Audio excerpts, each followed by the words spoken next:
Donc c'est en plein cœur de cette magnifique vallée du Marcado que le refuge Vallon aujourd'hui retrouve une jeunesse grâce à la commission syndicale. Nous sommes au cœur du parc national des Pyrénées et c'est un des plus vieux refuges des Pyrénées, le 3e plus vieux refuge des Pyrénées, qui aujourd'hui réécrit une histoire de la vallée de Cauterets. Donc le premier bâtiment du refuge Vallon a été construit en 1910 sous la commande du Touring Club de France avec un bail à la commission syndicale de la vallée de Saint-Savin. En 1930, une deuxième partie du bâtiment a été construite. Tout ça pour correspondre bien sûr aux besoins d'une clientèle aisée d'excursionnistes venant prendre les eaux à Cauterets. Ensuite, en 1960, une réhabilitation du bâtiment et puis plus rien depuis cette époque. Et aujourd'hui, une magnifique reconstruction avec tous les besoins correspondant à la clientèle d'aujourd'hui. Le refuge était vieux, humide, inconfortable, insalubre. De plus, l'approvisionnement en eau potable était insuffisant. Pour la réhabilitation du refuge, il fallait trouver un compromis entre l'ancien refuge et un refuge moderne.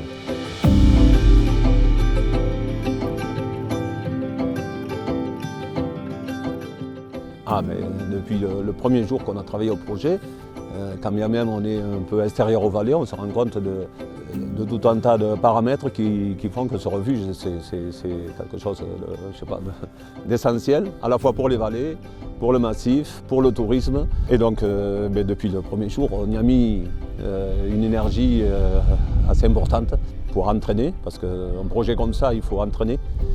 Il faut entraîner tous ceux qui vont graviter autour du projet, il faut entraîner les élus, il faut entraîner, voilà. Principalement, c'est ça, il faut mettre beaucoup d'énergie pour que les projets avancent.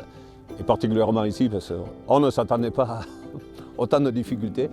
Voilà, on les a affrontées l'une après l'autre.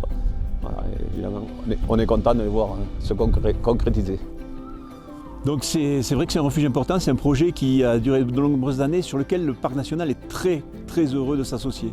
On a des administrateurs particulièrement enthousiastes, mais ça n'a pas été très compliqué. Le travail qui a été fait par le bureau d'études, par la commission syndicale, a été fait en profondeur en termes de tous les enjeux environnementaux.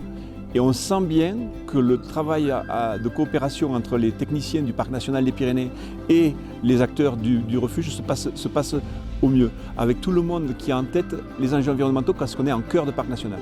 Il y a même les représentants des associations environnementales qui sont avec nous et on arrive à une présentation où tout le monde est d'accord parce que le projet est bien géré, parce qu'il est nécessaire et parce que surtout il s'intègre bien dans ce qui existait et dans l'avenir de cette vallée.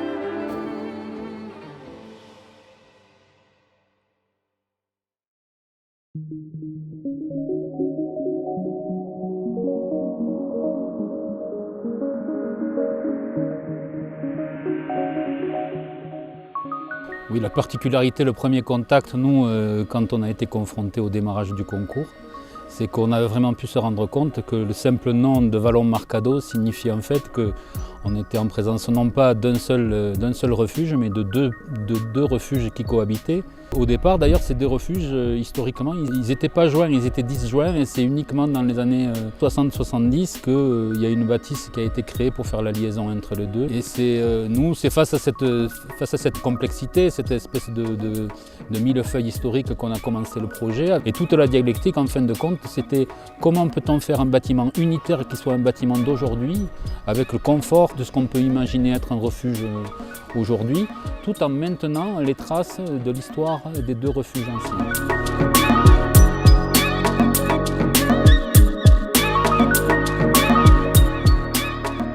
Donc les impératifs du chantier, ils reposent sur trois grands principes. Premier principe, je rappelle que le refuge il est accessible uniquement par héliportage, donc Premier principe, c'est qu'en termes de démolition, le défi, c'était de minimiser au maximum les démolitions, parce que tout élément démoli nécessite d'être soit retraité sur place, soit évacué par hélicoptère. On ne démolit que ce qui est véritablement nécessaire, le réemploi sur place quand c'est possible.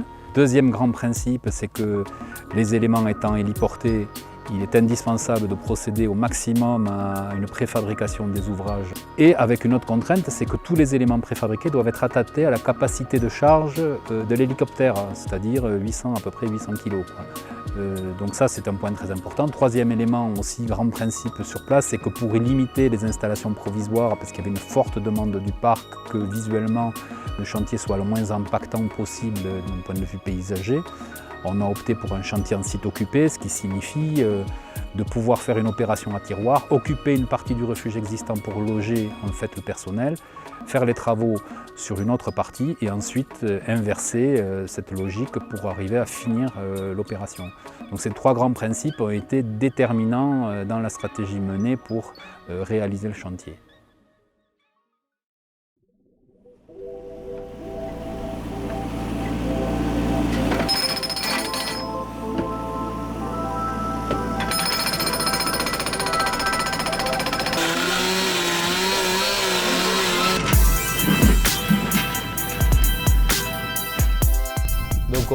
Comme tout chantier, au tout début du chantier, d'abord une installation, donc une grosse installation avec un gros balisage. Et ensuite on a attaqué d'entrée la démolition. La première partie du refuge, donc le plus ancien, partie vallon avec les seuls moyens, on n'avait pas de grue, donc tout à la main, à se faire passer tous les matériaux, les tôles, ainsi de suite. Ensuite on a fait les massifs de la grue, on a réceptionné la grue, monté la grue.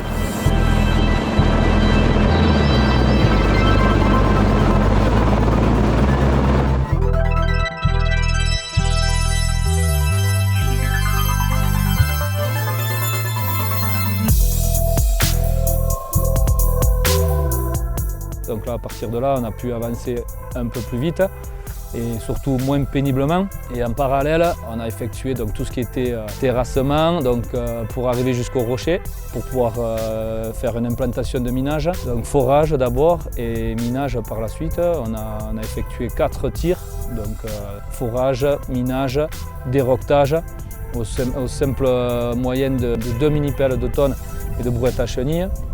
Et ensuite, ça a été reconstruction, donc tout ce qui était en arrière du refuge avec les réseaux à passer, les planchers, les nouveaux planchers et ensuite tout ce qui est élévation. Donc tout préparé pour que l'entreprise puisse venir après mettre ses planchers à bois et tout ce qui était la suite des élévations.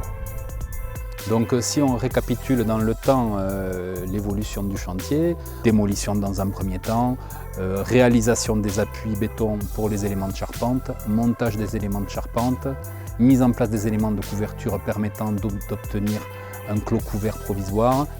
Évidemment, ce système de construction en bois, il a le grand avantage aussi je dirais de faciliter la préfabrication, la rapidité d'intervention, le montage à sec et donc in fine avoir le moins d'impact possible sur l'environnement pendant la phase chantier parce que faire un chantier de 2000 mètres d'altitude avec les problématiques d'approvisionnement c'est pas simple. Donc on a réfléchi aussi à ce système totalement en ossature bois pour pouvoir en fait favoriser, se donner les meilleures garanties d'avoir un impact le plus maîtrisé possible sur l'environnement. Et ensuite, travaux intérieurs, que ce soit des travaux d'aménagement intérieur ou de l'eau technique, qui permettent de terminer cette partie vallon. Et ensuite, on a enchaîné de la même manière sur la partie marcado, toujours démolition sélective, travaux de gros œuvres permettant de trouver les appuis pour les éléments de charpente, pose des éléments de charpente, couverture, hors d'eau provisoire, travaux intérieurs. Donc la même logique s'est prolongée.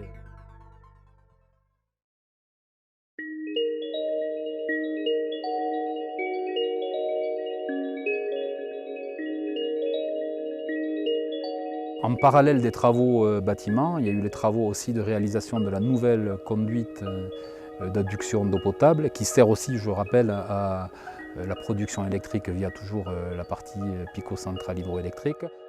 Alors on est sur le tracé de la conduite d'eau potable qui a été tirée depuis ce qu'on appelle le fond du plat du Loup-Bosso. Alors là on est à Cauterets en zone cœur du parc national, zone centrale, donc on est dans un milieu à forte valeur environnementale. Donc il fallait trouver la façon la plus correcte en fait, de traverser ces milieux. Donc on a eu recours à un écologue qui a suivi un peu le chantier durant tout son tracé l'an dernier, qui a permis de limiter, on le pense fortement, l'impact sur le milieu naturel.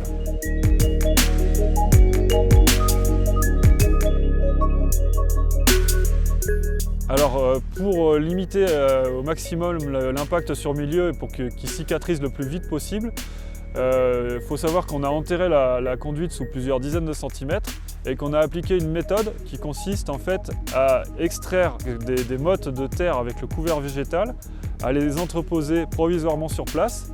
Et une fois qu'on a fait passer la conduite, on repose tout ça dans le même ordre des strates. Et on a aussi, pour les secteurs où la cicatrisation est un peu plus difficile, eu recours à de la récolte de graines locales, donc dans le secteur, des graines qui vont nous servir à ensemencer ces zones qui sont plus difficiles à faire cicatriser.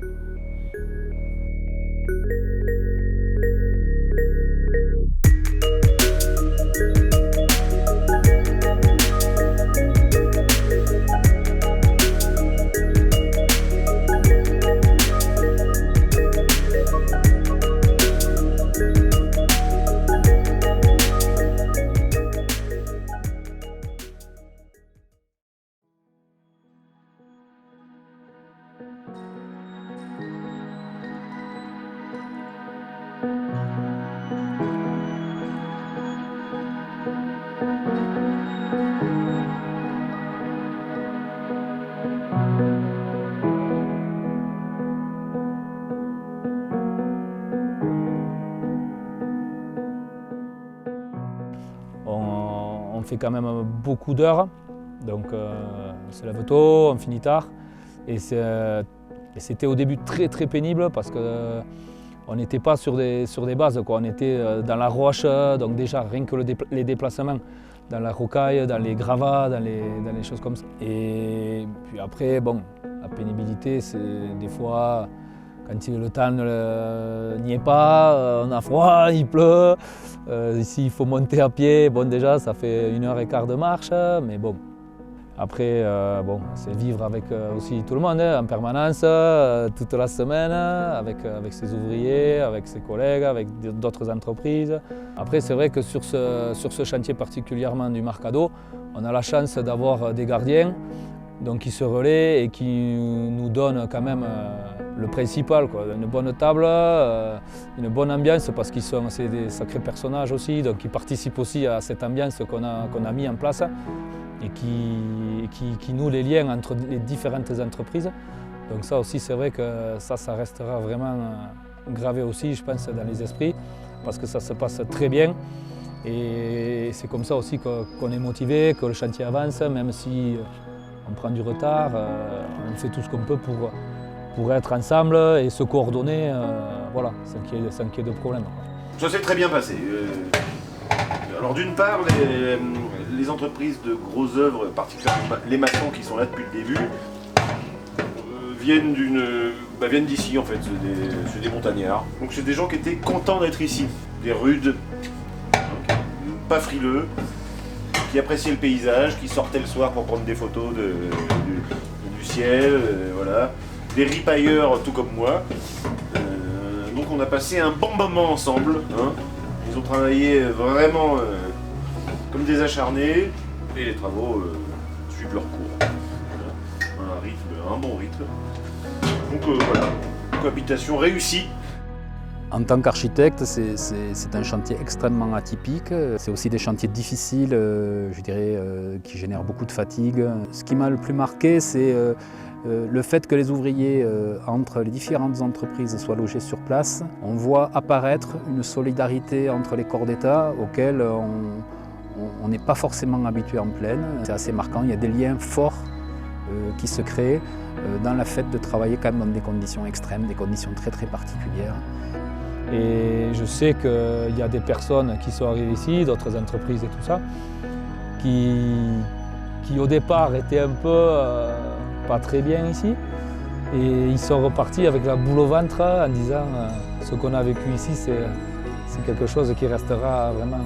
Et j'ai la chance d'être sur ce chantier parce que c'est quand même quelque chose d'important et qui restera gravé, je pense, à vie, quoi.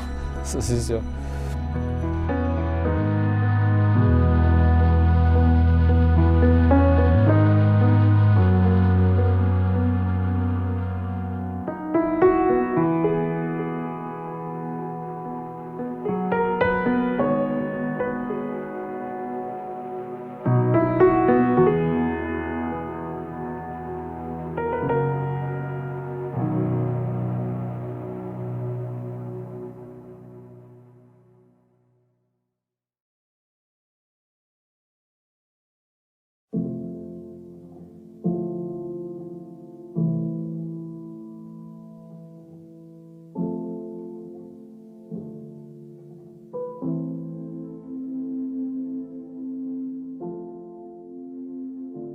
Donc on a souhaité conserver le mode constructif en pierre des deux refuges originels. Par contre, sur la partie nouvelle, la partie créée, qui constitue en fait une couverture qui vient en fait réunir l'ensemble, on a décidé de travailler aussi pour des questions environnementales sur une charpente en bois.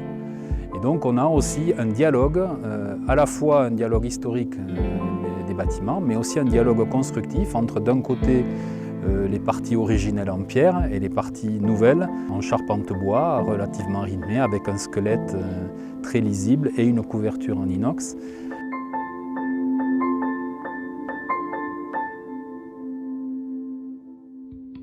On a cherché aussi à donner de la lisibilité au parcours, aux circulations, aux déplacements à l'intérieur du refuge, ce qui était un petit peu le défaut de la partie actuelle, qui était un petit peu labyrinthique. Et donc on a mis en place des espaces de circulation largement dimensionnés qui permettent d'accéder aux chambres, en introduisant l'idée d'un parcours architectural depuis l'extérieur, en passant par les espaces communs du rez-de-chaussée, les réfectoires, l'accueil et l'accès aux chambres, et donner à ces circulations intérieures une certaine générosité, une vue, un éclairage naturel sur le paysage environnant et à travers les déplacements aussi percevoir les transitions et le passage de la partie vallon à la partie marcado. Et au niveau du hall qui a été libéré par un grand vide de toute hauteur, on se situe entre les deux parties, vallon et marcado, et on voit et on garde la visibilité des anciens pignons en pierre.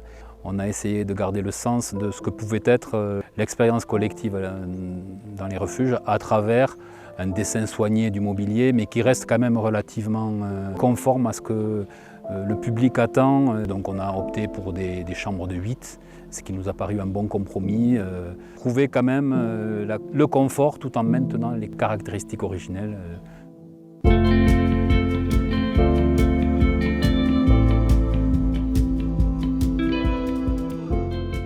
De par sa position isolée, le refuge Vallon Marcado se doit d'être autonome en énergie. Ainsi, on a mis en place des panneaux photovoltaïques pour l'apport en partie de l'électricité, complété également par une picocentrale, c'est-à-dire une petite centrale hydroélectrique alimentée par l'adduction d'eau potable. Et en secours, on a également un groupe électrogène.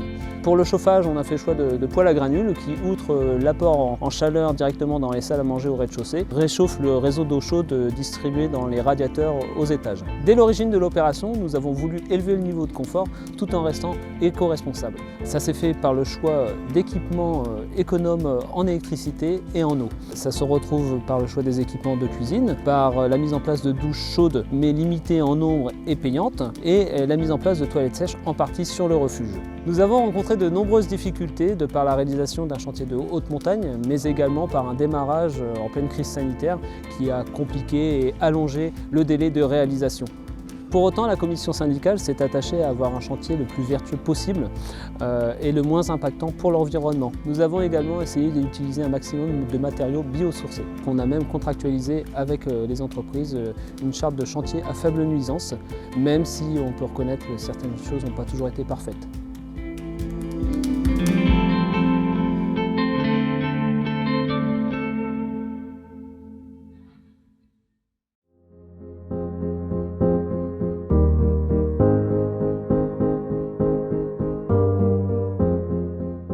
Moi, depuis le premier jour, ayant fait des projets pendant 30 ans, j'ai eu conscience que c'était un projet mais vraiment majeur pour la vallée. Je pense qu'il va changer beaucoup de choses, y compris dans la pratique de la montagne, y compris dans l'usage touristique du coin ici. Je pense qu'il y en a besoin parce que voilà, moi j'aime bien voir des choses nouvelles, des gens qui font autre chose, qui vont voir un peu plus loin. Et je pense que ce projet va y contribuer. Je suis heureux et fier aujourd'hui d'ouvrir ce refuge qui, après 2 ans et demi de travaux, qui ont été un peu longs, et surtout de voir l'amélioration du refuge et le confort pour permettre aux randonneurs, que ce soit l'hiver ou l'été, profiter de ce refuge. Et tous les élus ont travaillé dessus et on est heureux aujourd'hui d'avoir un bon résultat comme ça.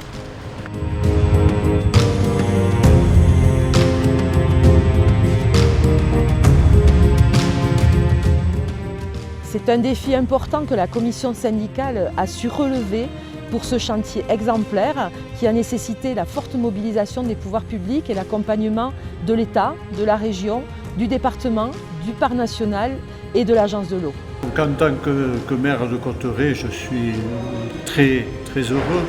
C'est un refuge qui nous ouvre des perspectives pour la montagne et pour l'accueil des touristes extraordinaires. Avec ce refuge du Marcado, on est enfin au niveau d'un accueil digne de ce nom, de montagnards qui pourront passer des séjours ici en montagne. On peut s'installer dans le refuge du Marcado avec un confort qui permet aux gens de passer un vrai séjour en montagne. Des douches, une literie conforme, un accueil de qualité. On ne vient pas que pour le refuge, on vient forcément pour l'environnement, mais le refuge contribue à la réussite d'un séjour aussi en montagne.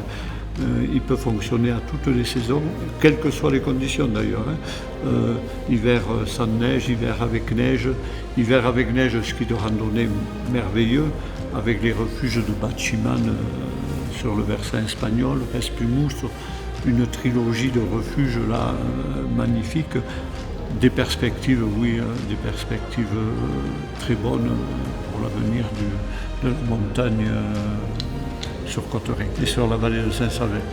On peut passer 10 jours dans la montagne du Marcado sans problème, en circulant de refuge en refuge, c'est fabuleux.